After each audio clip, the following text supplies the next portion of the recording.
बिस्मिल्लाहिर्रहमानिर्रहीम। अस्सलाम वालेकुम डियर स्टूडेंट्स, प्यारे दोस्तों, मेरे देखने वालों, चैनल के देखने वालों, मेरे व्यूवर्स। आज मैं आपके सामने एक नए सवाल के साथ हाजिर हुआ हूँ।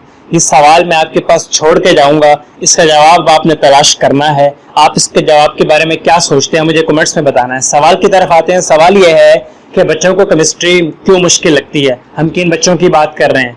हम कोई एमएससी के बच्चों की बात नहीं कर रहे, बीएस के स्टूडेंट्स की बात नहीं कर रहे। हम उन बच्चों की बात कर रहे हैं जब वो 9th क्लास में आते हैं, 9th स्टैंडर्ड में आते हैं, उनको केमिस्ट्री पढ़नी पड़ती है। तो केमिस्ट्री उनको, मेजॉरिटी ऑफ स्टूडेंट्स को केमिस्ट्री मुश्किल लगती है। तो इसकी क्या वजह है? मैं इसकी वजह के बारे में जो कुछ सोचता हूँ वो मैं आपके साथ शेयर करने वाला हूँ। आप उससे मुत्तफिक होते हैं या नहीं होते, ये आपने मुझे कमेंट्स में बताना है। जब बच्चा 9th क्लास में आता है तो 3 नए सब्जेक्ट्स बिलअमूम उस पर फर्ज कर दिए जाते हैं, केमिस्ट्री, बायोलॉजी, फिजिक्स। बायोलॉजी और फिजिक्स तो उसको कदर समझ आ रही होती है, केमिस्ट्री उसको समझ नहीं आ रही होती, बोरिंग लग रही होती है, डल लग रही होती है। वो कहता है यार रिएक्शन याद नहीं होते, केमिकल इक्वेशन की समझ नहीं आती, ये एनर्जी किधर चली गई, आयोनाइजेशन एनर्जी को क्या हो गया, इलेक्ट्रॉन अफिनिटी कैसे होगी, ये बातें उसे समझ नहीं आ रही होती। इसकी क्या वजह है? मेरे ख्याल में इसकी वजह यह है, मैंने किसी किताब में तो नहीं पढ़ा, मैंने इस पे मेरे जहन में ये बात आई, मैं आपके साथ मैं शेयर कर रहा हूँ।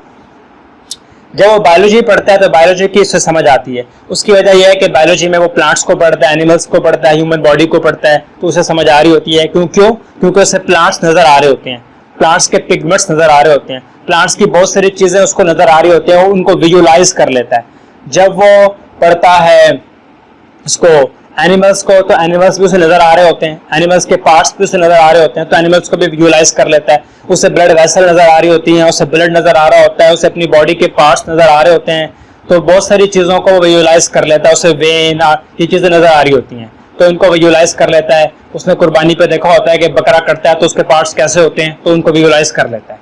फिजिक्स की बात करते हैं, फिजिक्स में वो मोशन को पढ़ता है, फोर्स को पढ़ता है, चार्ज को पढ़ता है, वो वेलोसिटी को पढ़ता है, एक्सेलरेशन को पढ़ता है, चांद सितारों की मूवमेंट को पढ़ता है, सनलाइट को पढ़ता है, रेस को पढ़ता है, लाइट को पढ़ता है। तो ये चीजें उसे समझ आ रही होती हैं। उसे समझ आ रही होती है कि बॉडी का मास ज्यादा है, बॉडी का मास कम है, ट्रक की वेलोसिटी क्या है, मोटरसाइकिल की वेलोसिटी क्या है, और उसे ये चीजें समझ आ रही होती है क्योंकि ये चीजें उसको नजर आ रही होती है, वो उनको विजुअलाइज कर पाता है। लेकिन जब आता है केमिस्ट्री की तरफ, इलेक्ट्रॉन को पढ़ता है, एटम को पढ़ता है, न्यूक्लियस को पढ़ता है, न्यूट्रॉन को पढ़ता है, प्रोटॉन को पढ़ता है। ना उसने न्यूट्रॉन उसने कभी देखा होता है, ना उसने इलेक्ट्रॉन कभी देखा होता है, ना उसको एटम उसने देखा होता है, ना उसने मॉलिक्यूल देखा होता है, तो ना उसको, तो ये जब चीजें उसने देखी ही नहीं होती तो वो इनको इमेजिन नहीं कर पाता, वो इनको विजुअलाइज नहीं कर पाता। वो इनको जब इमेजिन नहीं कर पाता तो उनको समझ नहीं पाता इनको। इसीलिए ये चीजें बच्चों को मुश्किल लगती है जब वो केमिस्ट्री 9th क्लास में आते हैं तो उनको मुश्किल लगती है, क्योंकि वो इनको इमेजिन नहीं कर पाता। उसे पता ही नहीं चलता कि इलेक्ट्रॉन निकल के कैसे उसके पास चला गया, कैसे वैलेंसी क्या होती है, कैसे इलेक्ट्रॉन एक तरफ से निकल के दूसरी तरफ चला जाता है, ऑक्टेट क्या होता है, क्यों ऐसा होता है, और क्यों इलेक्ट्रॉन निकल जाते हैं, क्यों इलेक्ट्रॉन दाखिल हो जाते हैं, क्यों केमिकल रिएक्शन हो रहा होता है। ये बिल्कुल बेसिक चीजें हैं। जब वो इलेक्ट्रॉन को देख ही नहीं पाता तो वो इन चीजों को समझ भी नहीं पाता। तो ये मेरा व्यू पॉइंट था। आपको कैसा लगा? आप इससे एग्री करते हैं या एग्री नहीं करते? कमेंट्स में बताएं। आप इसके बारे में क्या सोचते हैं वो भी मुझे कमेंट्स में बताएं। अपना बहुत सा ख्याल रखिएगा। अल्लाह हाफिज। चैनल को सब्सक्राइब कर देना।